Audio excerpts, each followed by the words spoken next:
My wife was pregnant and tortured by my mom every day. Then something insane happened. The plate shattered against the wall, ceramic fragments exploding inches from her swollen belly. Amara pressed herself against the cold kitchen floor in their Raleigh, North Carolina home, 7 months pregnant, her hands trembling as she scrubbed the same spot for the 3rd time. The baby inside her kicked frantically, as if sensing the danger that surrounded them both. Before we move on, tell me in the comments which state you're watching from. And don't forget to subscribe. Tomorrow's episode may touch a story that is still unfolding.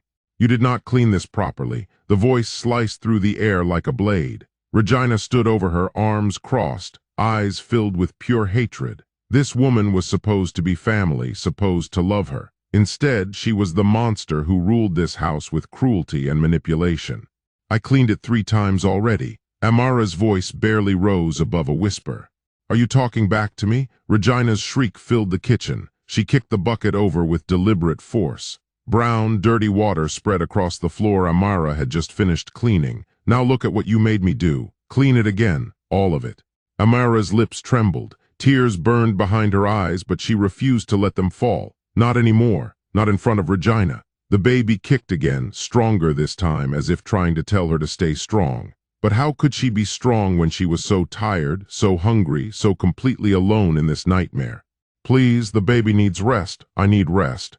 Regina grabbed her wrist hard. Her nails dug into Amara's skin until she felt warmth trickling down her arm. Blood. The baby does not make you special. You think getting pregnant means my son will protect you? I have seen prettier women, smarter women, women who actually deserve him, women who are not a burden on this family. Amara's heart pounded against her ribs. She wanted to scream, to run, to fight back. But where would she go? Her mother was dead. Her father was dead 5 years now, killed in military service. She had no family, no money, no escape route from this prison. Gloria grabbed a glass from the counter and hurled it across the room. It exploded against the wall near Amara's head. Shards rained down onto the wet floor. Clean that up too. And when you're done, I want dinner ready by 6 o'clock. Real food this time, not that garbage you made yesterday. If I find 1 hair in the food, 1 single hair, I will make you eat off the floor like the dog you are. Amara nodded, unable to trust her voice. Her whole body shook with exhaustion and fear. Regina leaned down until her face was inches away. Her breath smelled like coffee and malice. And if you even think about complaining to Marcus, if you even think about telling him what happens here during the day, you will regret it. Do you understand me? I will make your life so miserable you will wish you were never born. The words hung in the air like poison. Regina straightened, smoothing her dress as if she had not just destroyed another piece of her daughter-in-law's soul. She walked toward the door, then paused. Oh, and Marcus called. He will not be home tonight, some emergency at work. She smiled, cruel and satisfied. Looks like it is just you and me again. The door slammed shut. Amara sat on the wet floor, surrounded by broken glass and spilled water, her hands covering her belly protectively. The baby kicked again, weaker this time. I am sorry. She whispered to her unborn child. I am so sorry.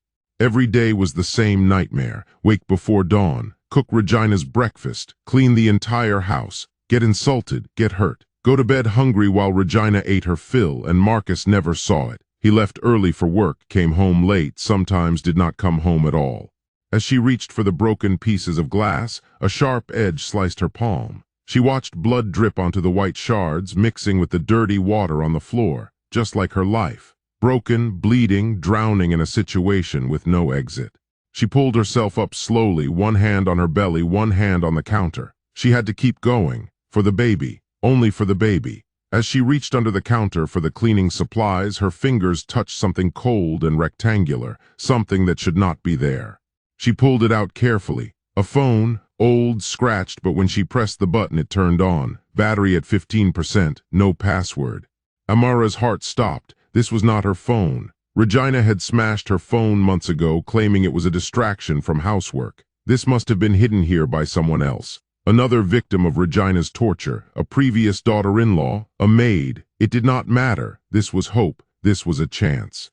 But who could she call? She had no family. Regina had systematically cut her off from every friend she had. Marcus would not believe her. The police would not care about family disputes. Then she remembered something her father had told her years ago, back when he was still alive, still wearing his army uniform with pride.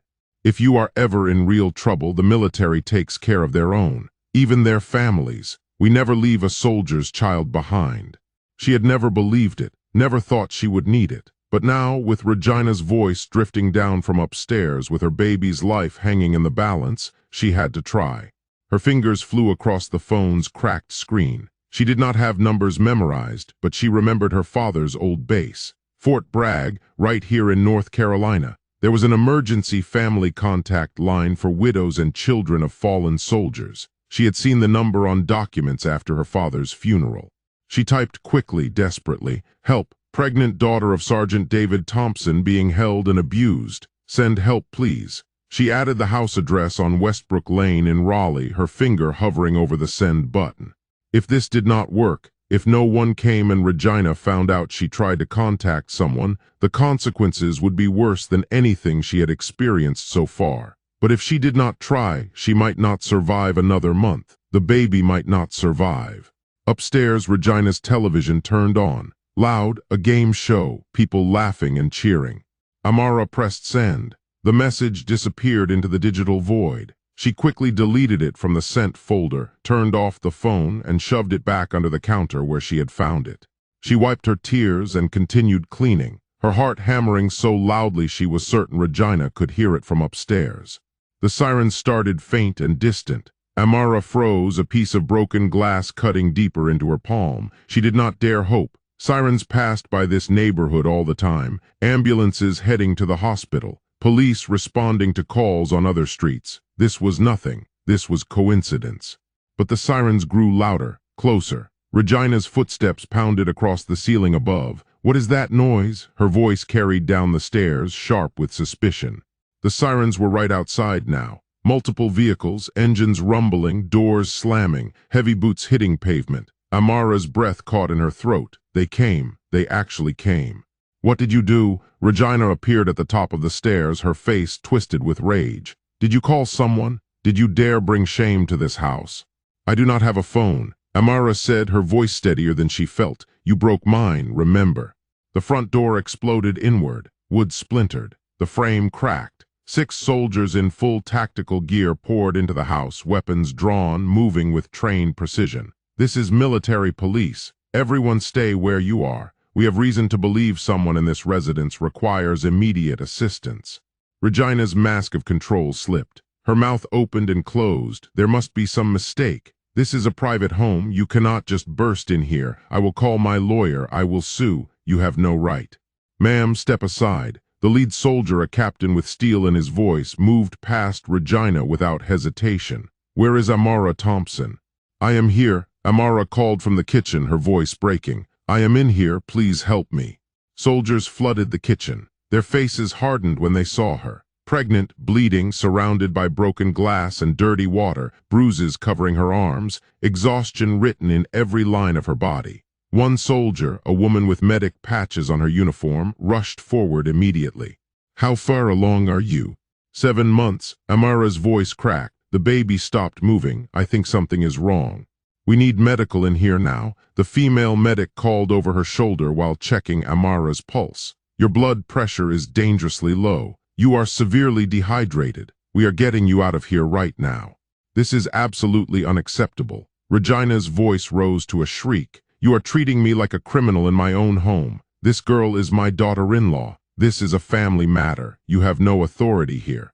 The captain turned to face Regina. His expression could have frozen fire. "Mrs. Regina Williams, we received an emergency distress call from this address. A call from the daughter of Sergeant David Thompson, a fallen hero who served this country with honor. When family members of our fallen brothers and sisters call for help, we respond. No questions asked, no delays."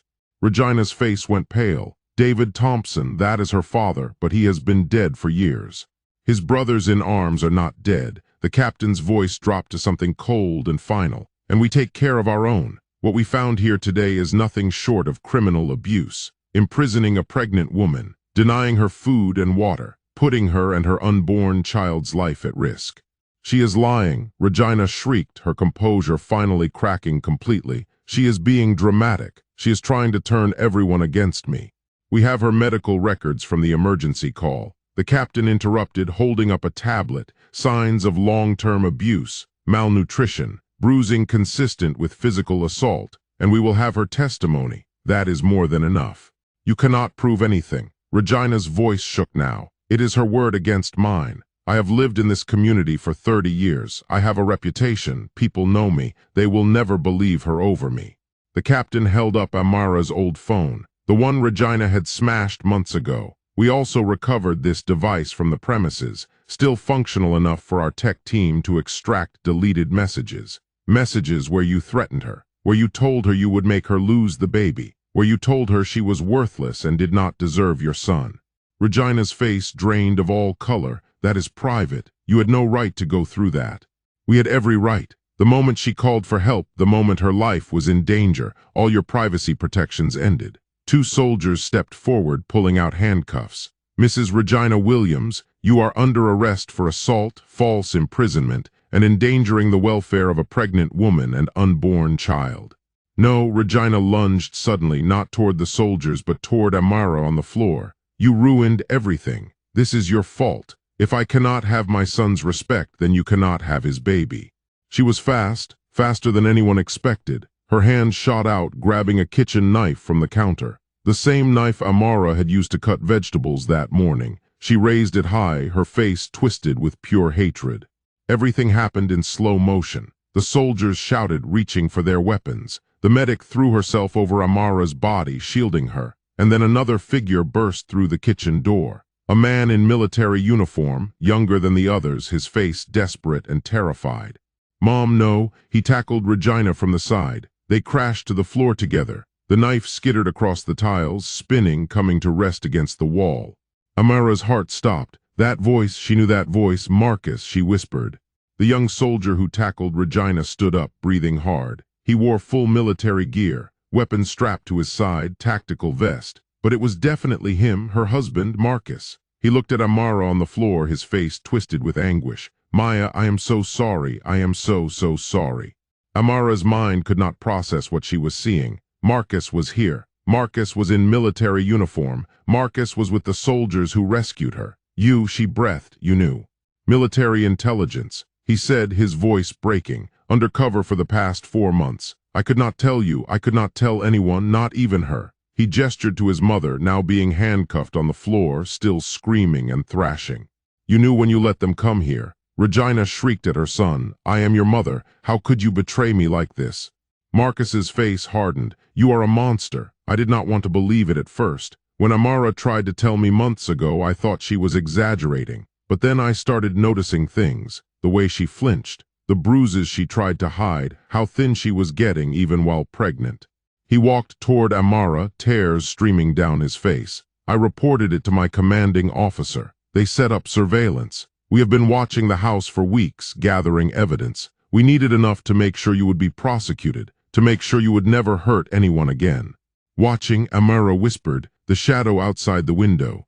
That was our surveillance team. Marcus dropped to his knees beside her. I am so sorry, Amara. I wanted to pull you out immediately, but we needed concrete evidence. We needed to catch her in the act. I never thought she would go this far. I should have acted sooner. Traitor, Regina screamed at her son, fighting against the handcuffs. I raised you. I sacrificed everything for you after your father died. And this is how you repay me. Marcus turned to face her, his expression colder than Amara had ever seen. You raised me with fear and manipulation. You made my childhood a nightmare. And when I finally found someone who loved me, someone good and kind, you tried to destroy her too, just like you destroyed Dad. Regina's face went pale. Do not you dare bring him into this. Dad did not die in an accident, did he? Marcus's voice was quiet but deadly. The investigators were never sure, but I remember the fights, the bruises on his arms, the way he looked so tired all the time, just like Amara looks now. The room went silent. Even the soldiers stopped moving. He fell. Regina shrieked. He was drunk. He fell down those stairs. He did not drink. Marcus's hands clenched into fists. He never drank. But I was 10 years old. I could not prove anything. I could not save him, but I can save Amara. I can save my child. He turned back to Amara, his face breaking. I swear to you I will never let anyone hurt you again. I failed you. I failed our baby. But I am here now. I am here and I will protect you for the rest of my life." "Captain," the medic interrupted urgently. "We need to move her now. Her condition is critical. The baby's heartbeat is weak. We need a hospital immediately." "Get her out of here," the captain commanded. "Full military escort, no delays." Soldiers moved with trained efficiency, bringing in a stretcher. They lifted Amara carefully, securing her. As they carried her toward the door, she looked back at Regina, her mother-in-law, her torturer. The woman was still screaming, still fighting the handcuffs, still insisting she had done nothing wrong. Their eyes met. Regina smiled. It was a chilling smile, a promise, a threat. "This is not over." Regina mouthed silently so only Amara could see. Then the soldiers dragged her away. Amara was carried out of the house into bright sunlight. Military vehicles surrounded the property. Neighbors stood on their lawns, watching in shock. The perfect family home had revealed its ugly secrets. Marcus climbed into the ambulance beside her, holding her hand. "I am here," he kept saying. "I am not leaving you again, I promise." The ambulance pulled away, sirens wailing. Through the back window, Amara saw smoke rising from the kitchen window of the house. "Fire!" someone shouted. "The house is on fire." The ambulance screeched to a halt. Amara watched through the window as flames erupted from the kitchen. Black smoke poured from the windows. Soldiers ran toward the house, shouting orders. "Regina!" The captain's voice crackled over the radio. "Where is Regina Williams?" "We had her in custody, sir. She was in the back of the patrol car." The response came through, confused and urgent. "She is not there now." "Find her," the captain's voice was sharp. "Find her immediately." Chaos erupted. Soldiers scattered, searching. The fire grew larger, consuming the house with terrifying speed. "She set the fire," Amara whispered, horror dawning. "She set it to cover her escape." Marcus's face went pale. No, she was in handcuffs. She could not have done this. An explosion rocked the house. The kitchen where the gas lines ran. The force of the blast shattered windows, sending glass flying everywhere. Soldiers dove for cover. When the dust settled, the house was fully engulfed. Flames reached toward the sky, and Regina was nowhere to be found. "Go," the medic shouted to the ambulance driver. "Get her to the hospital now. We cannot wait any longer." The ambulance sped away, sirens wailing. Amara lay on the stretcher, watching the smoke rise behind them, her hand on her belly where the baby was finally moving again, moving frantically as if it too could sense the danger. Marcus held her other hand, his face a mask of fear and determination. "She is gone," he said, staring back at the burning house. The fire was too intense. She could not have survived that explosion. But Amara remembered that smile, that cold, calculated smile. Regina was not dead. She was out there somewhere, waiting, planning, and this was far from over. Hospital was chaos. Doctors and nurses surrounded Amara the moment they wheeled her through the automatic doors. Urgent voices shouting medical terms. Machines beeping. Hands checking her pulse, her blood pressure, her baby's heartbeat. Fetal heart rate is stable but elevated. Mother is severely dehydrated, malnourished, showing signs of extreme physical and emotional trauma. Get an IV started. 2 bags of saline immediately. Prep for possible emergency delivery if the baby shows any distress. She is only 30 weeks. Another doctor said, concern heavy in his voice. If we have to deliver now, the baby will need intensive care. I understand. The lead doctor, an older woman with gray hair and kind eyes, took control. But right now, keeping them both alive is the priority. Let us stabilize her first, then reassess. Amara floated in and out of consciousness as they worked on her. Cool liquid from the IV flowed into her veins. Slowly, her body began to respond. The fog in her mind started to clear. She became aware of Marcus sitting beside her bed, still in his military uniform, still holding her hand like if he let go, she might disappear. "Mr. Williams," a nurse said gently, "you should clean up, change clothes, get some rest. You have been here for 6 hours straight." "I am not leaving her," Marcus said firmly. The nurse nodded and left them alone. Hours turned into days. Amara's condition slowly stabilized. The baby's heartbeat grew stronger, but the fear never left. Every footstep in the hallway made her jump. Every shadow at the door made her heart race. Regina was out there, she knew it. On the 3rd night, Amara woke from a restless sleep. The hospital room was dark except for the glow of the monitors. Marcus was asleep in his chair, his head tilted back, exhausted. Outside the door, she could hear the guards talking quietly. Two soldiers, armed, standing watch 24 hours a day.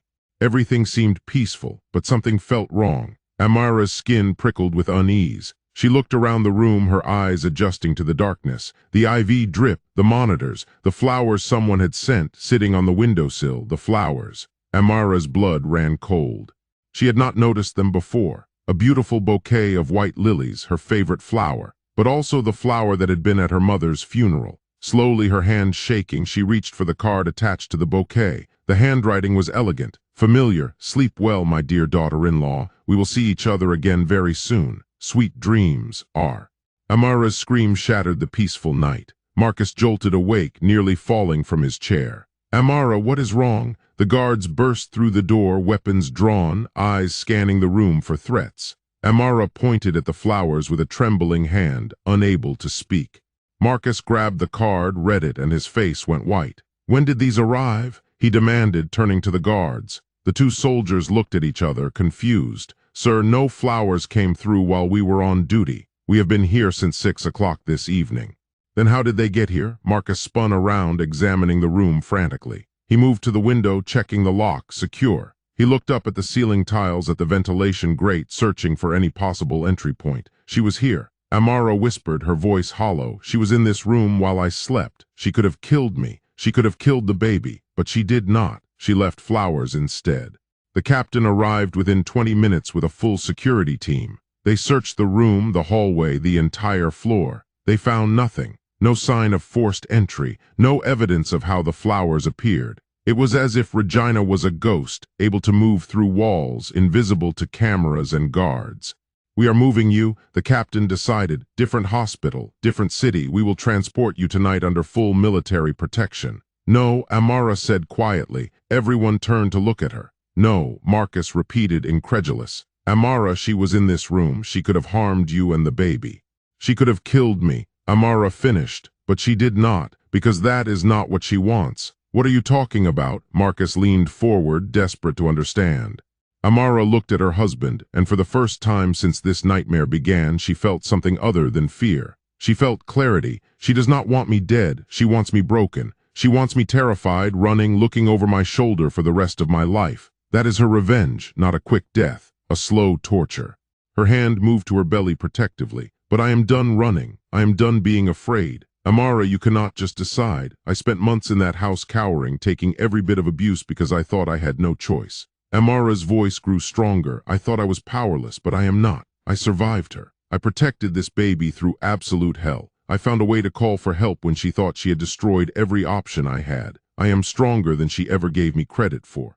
Daniel knelt beside her bed, taking both her hands. "You are strong, the strongest person I know, but being strong does not mean you have to face this alone. I am not alone." Amara squeezed his hands. "I have you, I have the military, I have people who actually care about me. Regina has nothing. She is alone on the run and she knows it. That is why she is playing these games, because psychological torture is all she has left." The doctor stepped forward. "Mrs. Williams, I admire your courage, but medically speaking, stress is extremely dangerous for you and the baby right now. Another episode like tonight could trigger premature labor again. Then help me feel safe here." Amara said simply, "Real security, real protection, not running to a new place where she will just find me again anyway." The captain considered this. "We can make this room a fortress. Round-the-clock armed guards, tripled, security cameras, metal detectors at every entrance to this floor. No one gets through without multiple layers of clearance." "Do it," Marcus said, "whatever it takes. Keep my family safe." Over the next few hours, Amara's hospital room transformed into a secure facility. Guards were tripled, cameras installed in every corner. Every nurse, every doctor, every person who entered was thoroughly vetted, their credentials checked and double-checked. And Amara rested. For the first time in months, she truly rested. Days passed, then a week, then 2. No sign of Regina, no mysterious messages, no flowers. The investigation continued across North Carolina and beyond. The fire at the house in Raleigh had destroyed most of the evidence, but not all. Investigators found Regina's escape route. A bathroom window she had broken from the inside, using the chaos of the fire as cover. They found financial records showing she had been siphoning money from Marcus's account for years, building a secret fund. They found a burner phone in the rubble with contacts to people who could provide false identities and safe houses. Regina had been planning to disappear for a long time, but she had made one critical mistake. She had underestimated Amara. Amara spent her time in the hospital healing, not just physically but emotionally. She talked to therapists about the trauma, about the abuse, about the fear that had consumed her life for so long. She reconnected with old friends Regina had systematically isolated her from. She read books about domestic violence, about survival, about mothers who had overcome impossible odds to protect their children.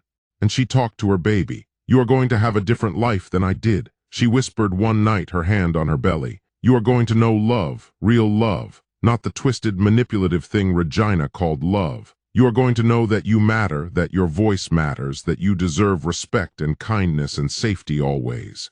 Marcus overheard from his chair where he still kept watch every night. "And you are going to have parents who protect you." He added quietly, "I failed your mother. I will not fail you. I will not repeat the cycle my mother started." Amara looked at him. They had talked extensively over these weeks, about his childhood with Regina, about the abuse he had endured and normalized, about why he had been so blind to his mother's cruelty toward Amara, because he had been conditioned his entire life to see it as normal, to accept it, to survive it without questioning.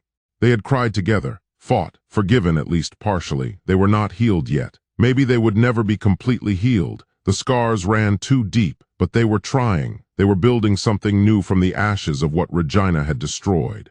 "We will protect each other," Amara said, her voice firm with conviction. "All three of us, as a family, the way families are supposed to function."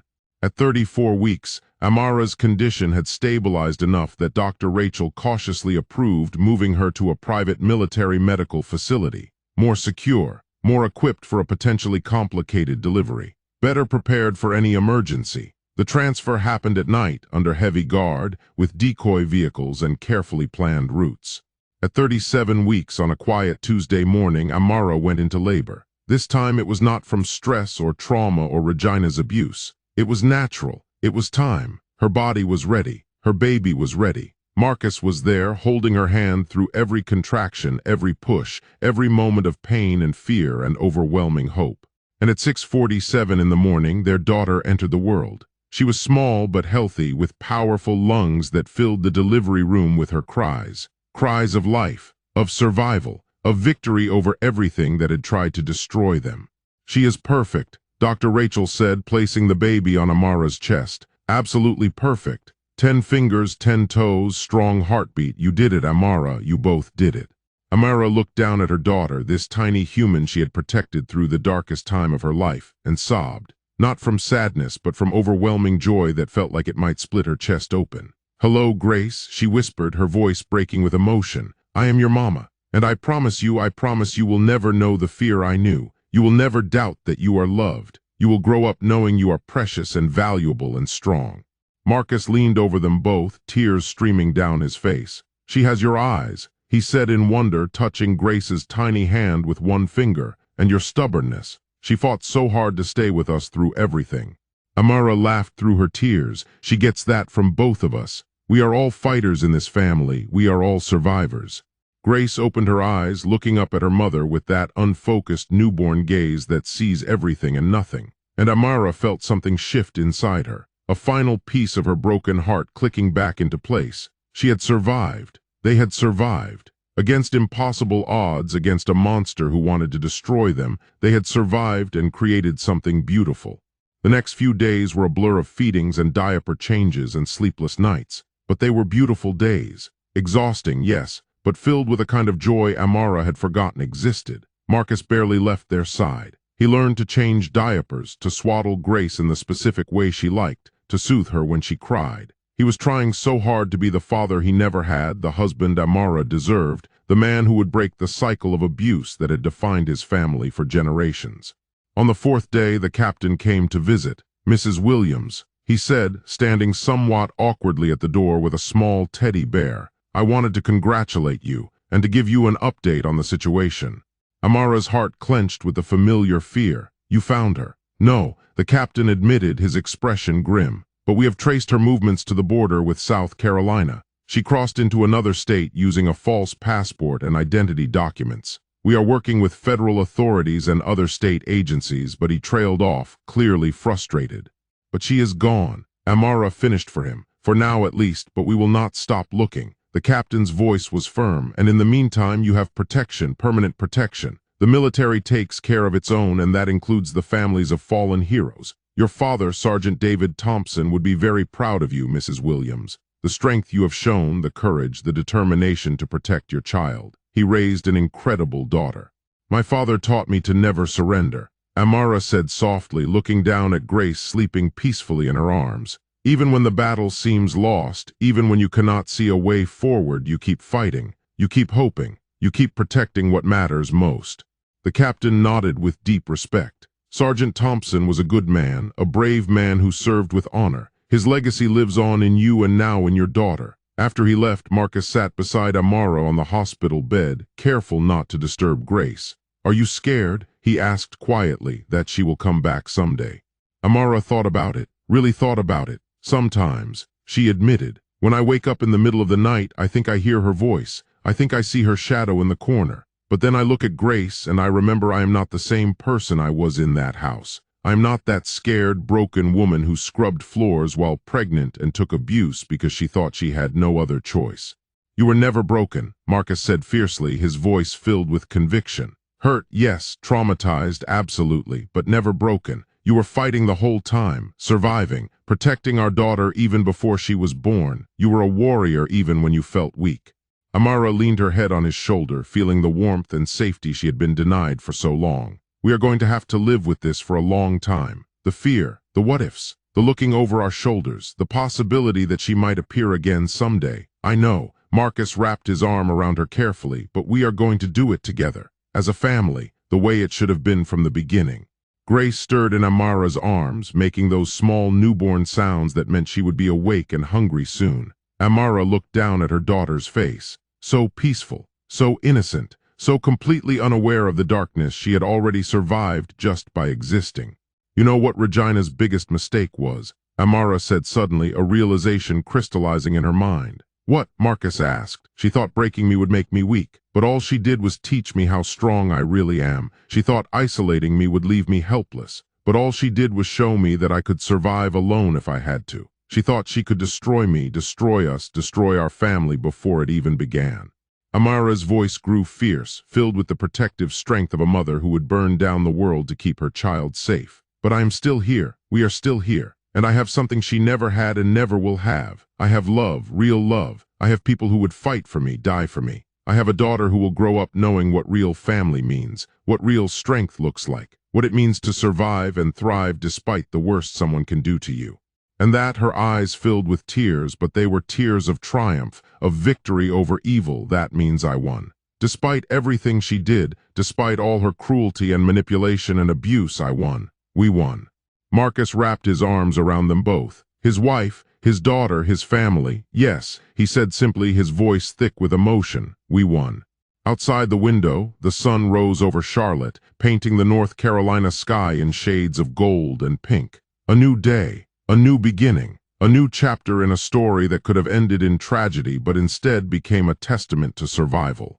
Somewhere out there, Regina was hiding, running, living in the shadows, always looking over her shoulder, always alone, always consumed by the bitterness and hatred that had defined her entire life. But here in this room, Amara held everything that mattered. She held life, she held hope, she held her daughter close and whispered words that would shape Grace's entire future. Welcome to the world, Grace. It is not perfect. It can be cruel and scary and unfair, but it is also full of beauty and love and second chances, and I am going to make sure you see all of it, the good and the bad, because that is what makes us strong. That is what makes us survivors. That is what makes us human.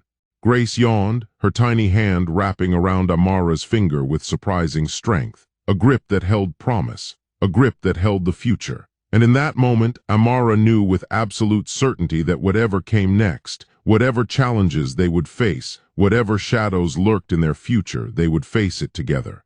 She had walked through fire and emerged on the other side. She had been tortured, broken down, pushed to the very edge of death, but she had survived. And she would teach her daughter to survive too, not by hiding from darkness, but by finding the light within herself, not by running from fear, but by facing it with courage and dignity, not by accepting abuse, but by knowing her worth and demanding the respect she deserved.